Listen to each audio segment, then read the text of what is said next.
Now,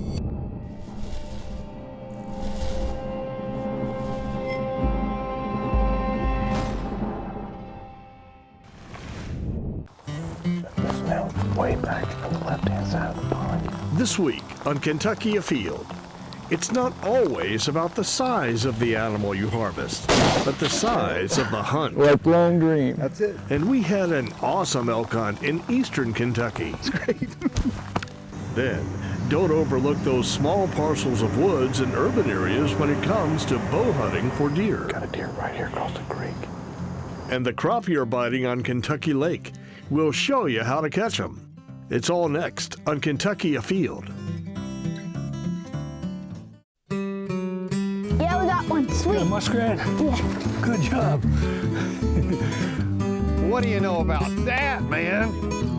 That's a good fish, man.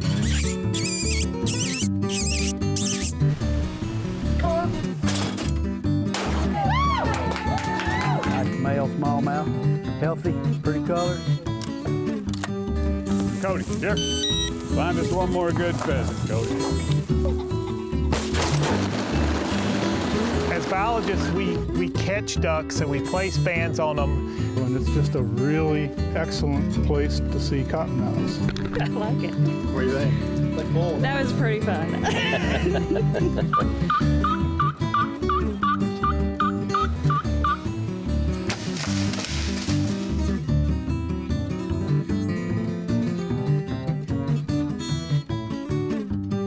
Hello, and welcome to Kentucky Afield. I'm your host, Chad Miles. Join us as we journey the Commonwealth in search of outdoor adventure.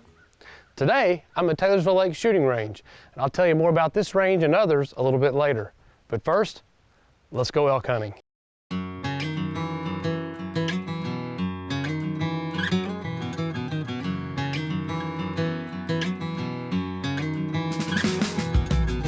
So this year's bull elk hunt was a lot of fun. We were very lucky. We had an individual who won this Fish and Wildlife Foundation commission tag, Moose Bradford. It's Moose. I've been Moose since I was 5 years old. My dad gave me that nickname 50 years ago, so. You know, you won this drawing through the Kentucky Fish and Wildlife Foundation. Yes, I did, and it was amazing. Maybe the hardest tag in all the state to win. So Yeah. Congratulations on that. I appreciate it. And you supported a really good cause, so I appreciate you doing that. Yeah, we always like to support the kids. And Moose brought his brother Randy along.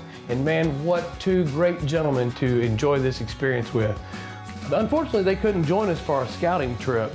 We're going to focus on an area right outside the Dewey Wildlife Management Area and also a piece of property in the Tug Fork area in Martin County.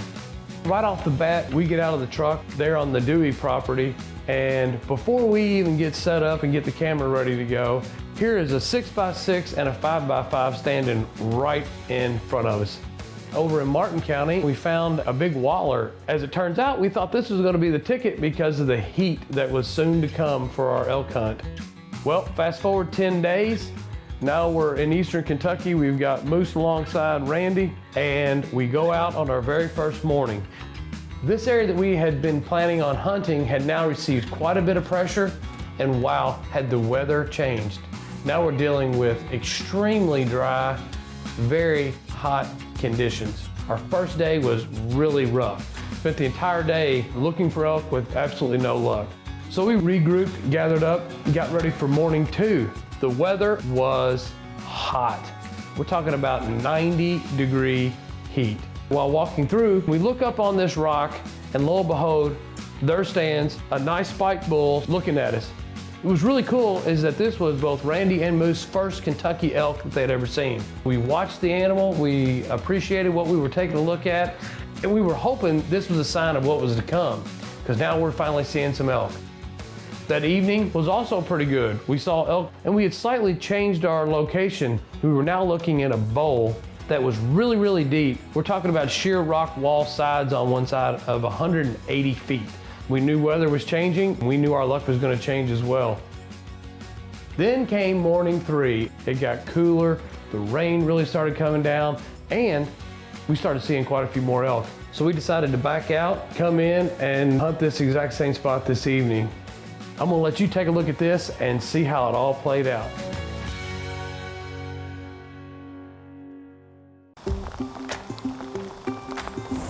That's now way back on the left-hand side of the pond. You can't see it right now. It's walking this way.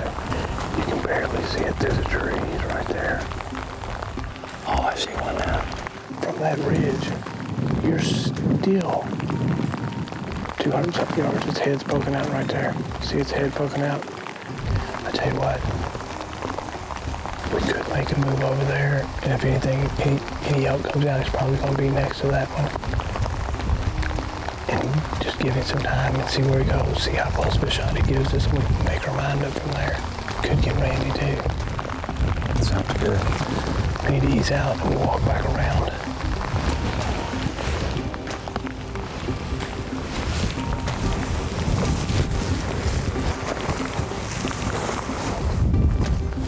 Well, as soon as we got in here this evening, we picked the wrong spot. There's a big valley here, and we've been on both ends of it. Right. Based on how the wind was, we picked this end, which you'd think would be the smart choice. Unfortunately, there's a bull on the other end. Right. But I tell you what, let's get in there and get on top of this bull. We still have our wind in our favor where we can get to, and see what happens the rest of the night. You can make your mind up. I mean, That sounds wonderful.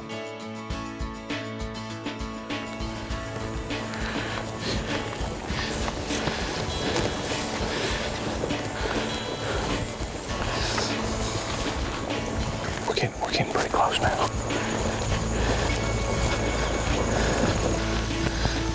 Let's see if he's still out there.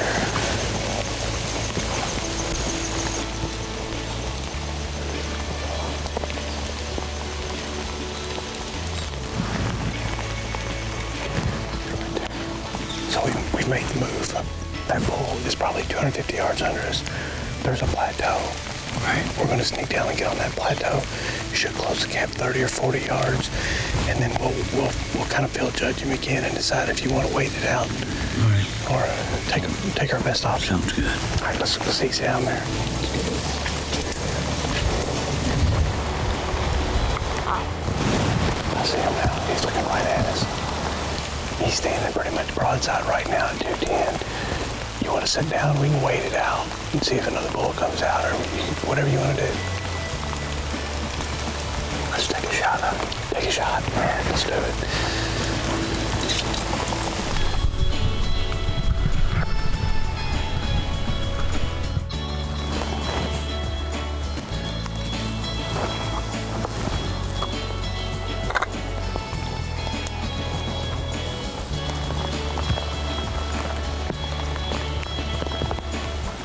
Let him come out of that ditch. He's coming toward us. Let him keep coming. Here he comes. Let him come. Let him come. All right, I got him. Ready?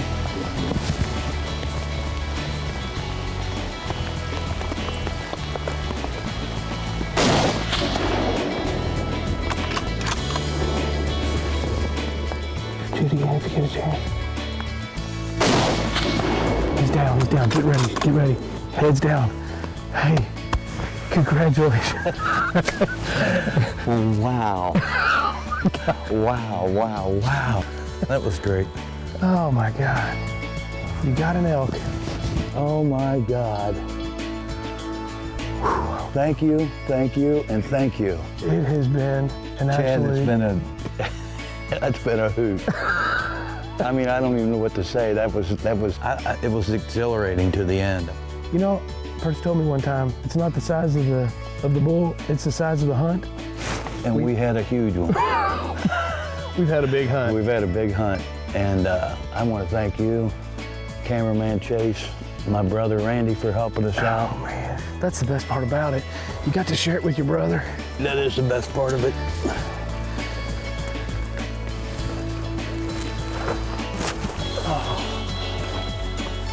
We slid our way down. And we'll slide our way We'll slide our way out. Wow. Oh man. Last bit of this and we'll be out of the mud. Oh. What do you think? Thank you. Wow. Did you get to view the whole thing? Oh, you did? Congratulations, brother. Put a good shot on there, didn't he? Oh, like long green. That's it. That's awesome. You got it, man. Mikey, You got it. That's it. There you go. it's for you, buddy. Oh man, I tell you, I couldn't imagine having a better time with two guys. I mean, I can tell you guys love what you do. It's not about the taking, it's just about being out there. I mean, Absolutely. it's been a great time. I've had fun with you during the hunt and after the hunt. And I'm excited to get down there and see this bull. That's good to see. I'm ready to. Way to go, buddy. There is no footing there. It's like trying to stand on a mixture of pea gravel and quicksand. Well, here it is. There we go. Kentucky elk. Thank you very much, buddy. It was a fun time. It was awesome. It was awesome. It's gorgeous. That was I tell you awesome. what, this was for That me, was this a was hunt. a crazy hunt because of what we had to endure. Exactly. And it doesn't get much better on the table than this. No, absolutely not. We got supper on the table for a long while. And a heck of a hunt to remember. Many of Kentucky's Zone 1 deer counties are in highly populated areas, but that doesn't mean that they're not great places for some bow hunting.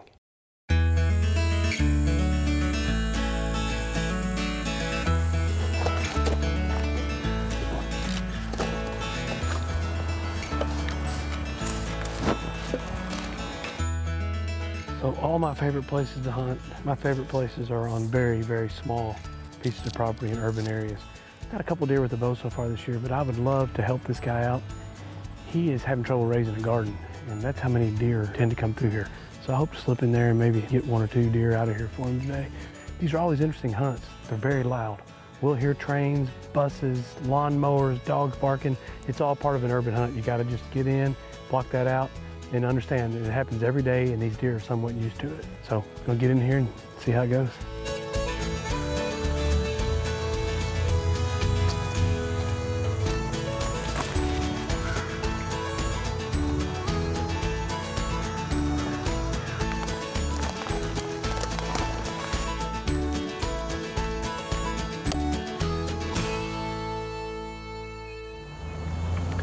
All right, I'm up here, I'm settled in.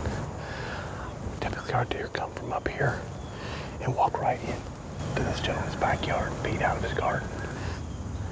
Wind is blowing this direction, so they have to get by me before they'd smell me. There's about 10 or 12 houses right there. We're here for a doe, but if a nice buck shows up, I do still have my buck tag. I feel good about this.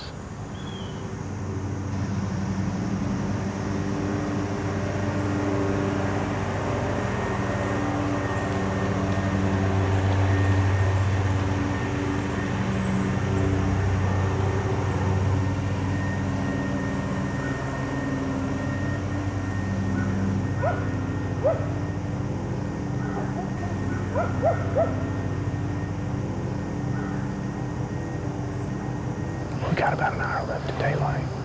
So far, nothing's came through, but it's been a really, really distracted afternoon. We've had dogs barking. We've had people mowing grass over here.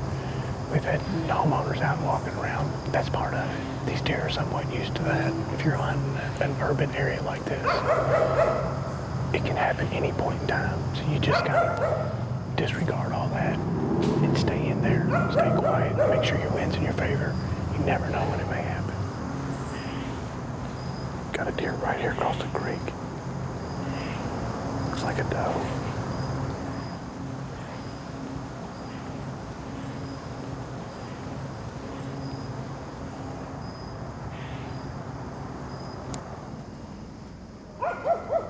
She's gonna cross right in front of us.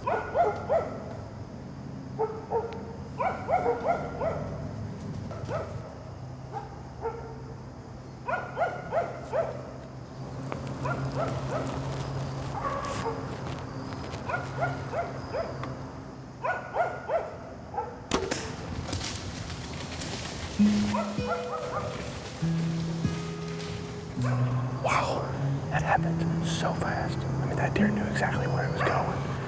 I'm pretty sure it was this guy's garden. It's exactly why he wants me in here hunting. Maybe he'll have some green beans and corn for himself this year. Well, here we go.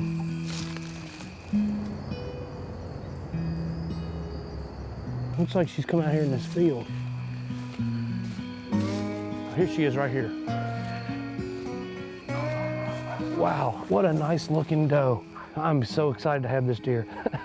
We had everything happen last night. We had people cutting the grass. We had people walking. We had the landowner come out to his dogs and she paid no attention whatsoever. It's quite obvious. This is one of the deer that have been coming through here, walking right past the dog pen, right into the garden. Hopefully he'll get a little more food for his table. I'm gonna get a little bit for my table. It's a win-win. Don't pass those opportunities on these small tracts of property in the urban areas that have a lot of deer. This deer probably ran 60 yards, maybe 70 yards. So I had no concern with retrieving the deer. I'm still on the property that I had permission to hunt. Everything's good. Time to get this deer out of here. Now let's check in and see who's catching what and where in this week's fishing report. In western Kentucky, down at Kentucky and Barkley Lakes, the water temperatures this week have gotten cooler because of the weather, and crappie fishermen are starting to hit the lake.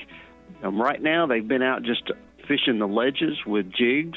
A lot of crappie fishermen are going to pull in small crankbaits, like little bandit-type crankbaits.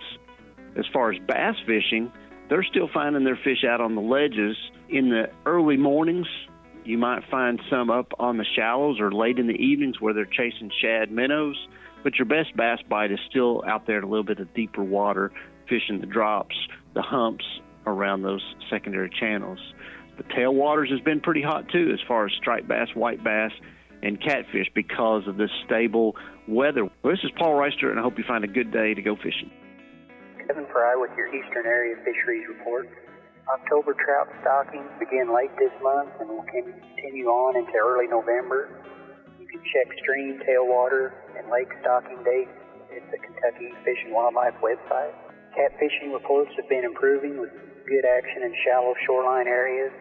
Channel and flathead catfishing good in all area lakes, with blue catfish mixed in the creel at Dewey and Fish Trap lakes. Crappie anglers starting to catch more keeper-sized fish in shallow water and upper lake areas. Largemouth bass reports have been mixed, like crappie, with some keeper fish deep and some shallow. If fishing upper lake areas, catches have been best shallow and around brush. If in lower lake areas and deeper, around 5 to 6 feet, and with crankbaits. This is Tom with your fishing report from the Northeast. Muskie appear to be working very well given the amount of boat traffic on the lake. Fish the main lake points and the ditches and channels on Zippo flats with quicker moving blade baits, and you should have a sighting or two of these muskie. I wanted to mention that the hydrilla outbreak has spread very significantly on Cave Run this year. It can be found at all of the main lake boat ramps and has several of them choked back. It is extremely important for anglers to double check their motors, boats, and trailers before launching your boat in a lake other than Cave Run. There's very little that can be done once this weed is intentionally or unintentionally brought to a new lake. Please remember, this is a noxious weed that can have detriments to your fish populations. It is not something we want to move around, so do your part and try to keep it contained. Check your boats. That should do it for us. Wherever you go, good luck and stay safe. There are many effective ways to catch crappie, but this time of year, one of the most effective techniques is by trolling crankbaits.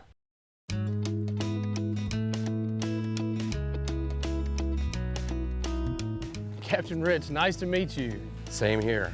We're here at beautiful Kentucky Lake at Moore's Marina, and today it's about crappie. Kentucky Lake is known to have crappie. Obviously, it's a great fishery for bass as well, but how are we gonna do this today? A little different, right? We're gonna pull some crankbaits at different depths, different lengths out behind the boat, over a bunch of underwater points, and along the edge of the ledge. We're gonna move up and down just to see where they may have suspended to. You don't eat those crappie, do you? Yes, we do. Let's say, if you tell me you put them back, I'm like, well, wait a minute. No, they're great to eat. Hopefully we can catch a couple real good ones. I say we get after it. What do you think? I'm ready, let's go.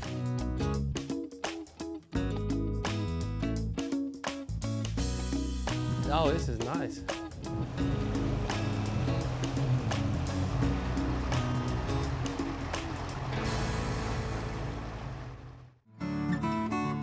This is a 14-footer. We're gonna put it in here. Okay. We're gonna have an 11-foot rod that's gonna go in here. Okay. It's gonna be 80 foot back to 60 foot back, and this is gonna be just a poor man's downrigger that we're gonna set right here. We'll drop that 15 feet with a 3-ounce lead weight bait. It pulls it down another foot or two. Okay.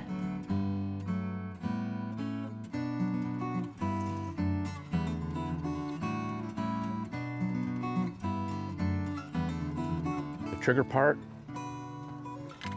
is on the inside here, so it can't pull the rod out if we hang bottom with it. We got 10 crankbaits coming through the water right now. We're 36 feet wide of crankbaits. That's why I like this. We cover a lot of water. With this trolling motor, I just put it on the north setting and it just keeps me going straight. That didn't take long. Look at that thing. Let's check it. It's bouncing pretty good.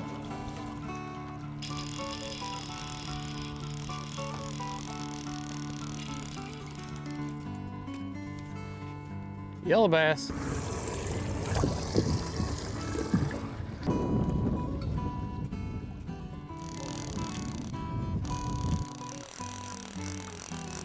Need a net?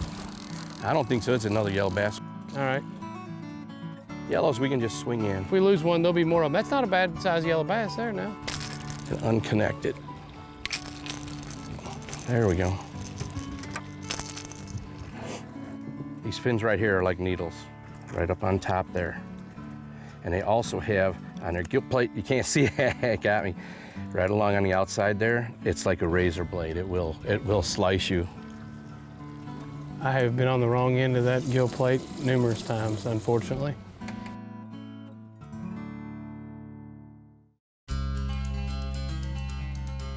We're gonna change lures out. Crappie are so finicky on colors that sometimes you just gotta keep trying to see what one's gonna be best.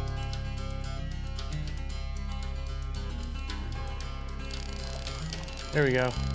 That's a crappie on there. You see how he's coming in on the side? All right. Now you can see the mouth on it too. That's what we need right there. You get him close, you just swing him over this way and I'll net him. There we go. Nice. Got us a crappie. Thank you. Nice crappie. What do you think there? 9 inches? Now I'm going 10 3/4 to 11. And I wouldn't bet against me. This one made about 10 1/2 right there.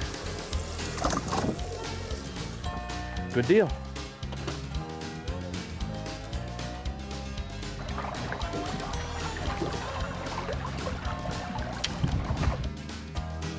This one's got one for sure. Here you go. This is a crappie right here. Good one. That's a little bit bigger than that last. Yeah. They're just full of shad. That is a really nice fish. Yeah, that's what you come out here for, right there.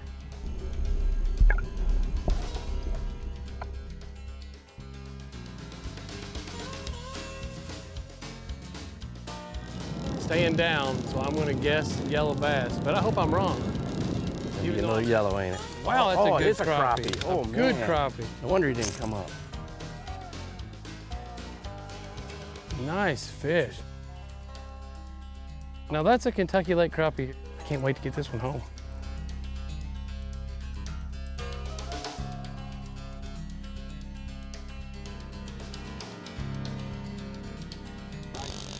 Oh, that's a decent one. If this is a crappie, it's a pretty good fish. That's pretty awesome. We just looked back and saw that we were dragging that joker. That's that brown again, brown and orange. Brown and orange. Man. Captain Rich with Kicking Bass, this has been a lot of fun. You know, this is an absolutely great way to catch these fish. We've had a blast. And I tell you, I really recommend anyone that wants to come down here and catch some fish in a really laid back type atmosphere. I mean, you're just dragging these crankbaits around. This is a great way to do it. It's fun, it's easy. The country is beautiful. Oh yeah. No, and the you fall can't is a beat good it. time to come, right? The fall is also, from about the middle of September through the middle of November, we do this. Well, thanks again, we appreciate it. And I'll be back. Thanks, that'll be fun.